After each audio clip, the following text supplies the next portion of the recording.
So WhatsApp guys, হাজির হয়ে গেলাম রিয়েলমি এর brand new phone Realme 12 pro plus কে নিয়ে। এটা 2024 এর রিয়েলমি এর প্রথম কোন স্মার্টফোন না, শুধু স্মার্টফোন না, এটি যে বাজেটে লঞ্চ হয়েছে এই বাজেটে বেস্ট ক্যামেরা স্মার্টফোন বললেও খুব একটা ভুল হবে না। শুধু ক্যামেরাই শেষ না, দুর্ধর্ষ ডিজাইনের সাথে এর ডিসপ্লে পারফরমেন্সে ছিল নজর কাড়া। আর আজকে আমি মূলত এই ফোনটি সম্পর্কে সম্পূর্ণ ডিটেলে জানাতে যাচ্ছি। আশা করব সম্পূর্ণ ভিডিও জুড়ে আমার সাথেই থাকবেন। আসুন তাহলে শুরু করি আজকের ভিডিওটি।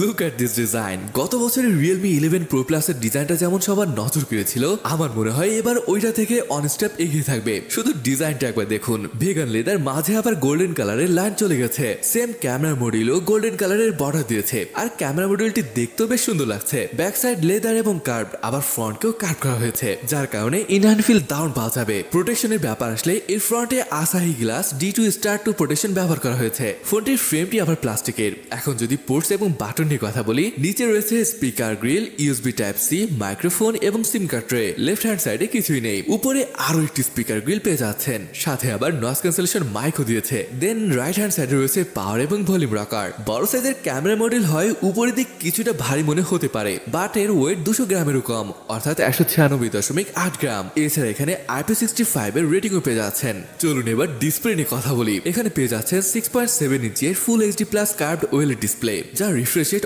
120 হার্জ, 2160 হার্জের হাই ফ্রিকোয়েন্সি PWM ডিমিং এর সাপোর্টও পেয়ে যাচ্ছেন। এছাড়া আরো দারুণ ব্যাপার হলো ফোনটিতে TUV Rheinland low blue লাইটের সার্টিফিকেশনও পেয়ে যাচ্ছে। ব্রাইটনেস 950 নিটসের, ডিসপ্লেটির টাচ স্যাম্পলিং রেট 240 হার্জের এবং ইনস্ট্যান্ট টাচ স্যাম্পলিং রেট 2000 হার্জের। সাইডের এবং উপরে বেজেল তো নেই বললেই চলে, এমনকি নিচে চিনকেও খুব পাতলা করা হয়েছে। মোট কথায় এক্সেলেন্ট একটা ডিসপ্লে দিচ্ছে রিয়েলমি। হ্যাঁ, এরকম ডিসপ্লের সাথে স্টুডিও স্পিকারের সেটআপ, যেটা ভিডিও ভিউইং এক্সপিরিয়েন্সকে আরো বেশি এনহান্স করবে। চলুন এবার স্পেসিফিকেশন সম্পর্কে কথা বলি। এটি এসেছে কোয়ালকম স্ন্যাপড্রাগন 7 Gen 2 এর সাথে। এই ফোনটির মোট 3টি ভ্যারিয়েন্ট রয়েছে।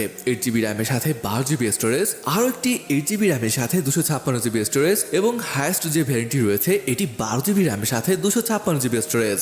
এখানে LPDDR5 টাইপ র্যাম এবং UFS 3.1 স্টোরেজ টাইপ। এই ফোনটিতে 5000 মিলিঅ্যাম্পিয়ারের ব্যাটারি ব্যবহার করা হয়েছে, সাথে রয়েছে 67 ওয়াটের ফাস্ট চার্জিং। আসুন এবার ওএস এর কথা বলি। ফোনটিতে রয়েছে Realme UI 5.0 base on Android 14, আর আপডেটের ব্যাপার আসলে 2 বছরের মেজর আপডেট এবং 3 বছরের সিকিউরিটি আপডেট রয়েছে। Realme UI 5.0 নিয়ে কথা বললে সবকিছুই সুন্দর, বাট বেশ কিছু বুলেটেরও চোখে পড়বে। গেমিং পারফরমেন্সের কথা আসলে PUBG নিউ স্টেট বা COD 60 FPS এর মিডিয়াম সেটিংসে আপনি খেলতে পারবেন, একদম কোনো প্রকার ঝামেলা ছাড়া। এখানে সব সেন্সরই রয়েছে, in display fingerprint sensor, face unlock, যেগুলো খুব ভালোভাবেই কাজ করে। সেন্সরের ক্ষেত্রে অ্যাবসলিউটলি নো প্রবলেম। কানেক্টিভিটি নিয়ে বললে 5G, dual 4G 4T, Wi-Fi 6, Bluetooth 5.2 রয়েছে, বাট NFC ও আয়ার ব্লাস্টার এখানে পাচ্ছেন না। এবার আসুন আরো এক গুরুত্বপূর্ণ পার্ট, ক্যামেরা নিয়ে কথা বলি। Realme 11 Pro Plus থেকে এবার অনেক বেশি আপগ্রেড আনা হয়েছে এই ফোনটিতে, আর এবারের ক্যামেরার screen tone colour seriously accurate আসে, বিশেষ করে ফোনটির প্রাইমারি সেন্সরটি। এটি মূলত 50 মেগাপিক্সেলের Sony IMX890 সেন্সর,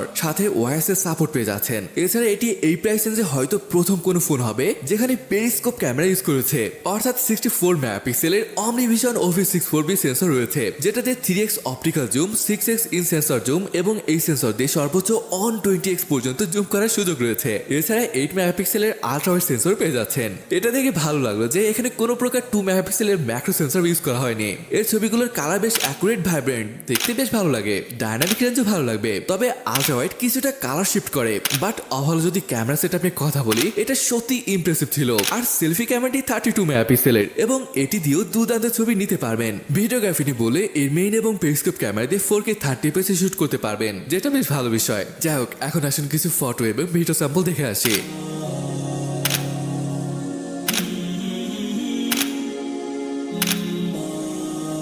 ফোনটি প্রাইস ইন্ডিয়ান রুপিতে 30,000 পড়বে, যেটা কনভার্ট করলে দাঁড়াচ্ছে প্রায় 40,000 টাকার মতো। কম্পিটিশন হিসেবে প্রাইস ঠিকঠাকই বলবো, তবে এরকমটা বলা যাবে না যে প্রাইস অনেক বেশি বা কম রেখেছে। আসলে দেশে আসলে বোঝা যাবে এর অরিজিনাল প্রাইস কত পড়বে। হ্যাঁ, এটা সত্য, এই প্রাইসে হাই পারফরমেন্স ফোন পাওয়া যাবে, তবে এটা ব্যালেন্স পারফরমেন্স দেবে, সাথে থাকবে গ্রেট ক্যামেরা সেটআপ। আর ফোনটির লুক নিয়ে তো কথাই নেই। তো গাইস, এই ছিল Realme 12 Pro Plus এর ভিডিওটি। কেমন লাগলো তা অবশ্যই কমেন্ট করে জানাবেন। আর আজকের ভিডিওটি এখানে শেষ করছি, দেখা হবে পরের ভিডিওতে।